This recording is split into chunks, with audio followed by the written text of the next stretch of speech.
नमस्कार शेतकरी मित्र हो.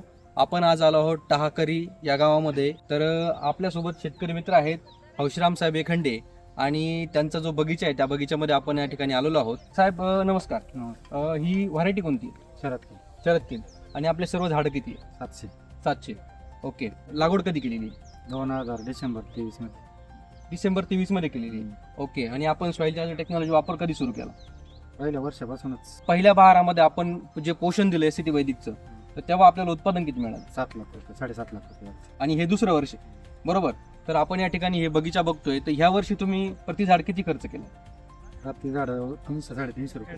300-350 रुपये प्रति झाड खर्च केलाय. आणि प्रति झाड उत्पादन किती मिळणार तुम्हाला ह्या वर्षी? आजच्या रेटच्या प्रमाणे जर 3000 रुपये धरा सरासरी. 300 रुपये खर्च करून प्रति झाड 3000 रुपये उत्पादन, म्हणजे 10 पट उत्पादन एसीटी वैदिकच्या माध्यमातून एखंडे साहेबांना मिळणार आहे. तर तुम्ही सर्व शेतकऱ्यांना काय सांगाल? शेतकऱ्यांना विनंती आहे, तुम्ही समजा आहे ना, पहिले 1 गुंठ्याला वापरा, पूर्ण ताकदीने वापरा आणि मग एकरला वापरा.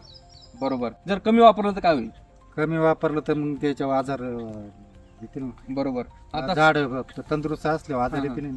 एकदम बरोबर आहे. या ठिकाणी आपण जर बघितलं जवळून, तर ही जी साईज आहे ही 400-500 प्लस साईज आहे. 600 ग्राम पर्यंत साईज गेलेली आहे. तर नक्कीच ह्या पद्धतीने जर शेतकऱ्यांना साईज विशेष म्हणजे सरलाट आहे ना. सरलाट साईज आहे, म्हणजे असं नाही की कुठं छोटं आहे कुठं मोठं आहे. सरसगट 500 प्लस साईज आहे. आणि ही जर साईज तुम्हाला जर मिळवायची असेल तुमच्या बागेमध्ये, तर नक्कीच तिला भरघोस पोषण देणं गरजेचं आहे. आणि ते भरघोस पोषण म्हणजे एसीटी वैदिक तंत्रज्ञान, बरोबर का? ओके. तर सर्वात शेवटी काय सल्ला द्याल सर्व शेतकऱ्यांना? सर्व शेतकऱ्यांना विनंती आहे, एसीटी वैदिक वापरून पहा आणि नक्की पूर्ण ताकदीने वापरायचं असेल. बरोबर, पूर्ण ताकदीने वापरा हा त्यांचा सल्ला आहे. नक्की सर्वांनी या पद्धतीने करा. आणि आपण जर या पद्धतीने केलं तर नक्कीच आपल्या शेतामध्ये असं सोनं तुम्ही पिकू शकाल. खूप खूप धन्यवाद.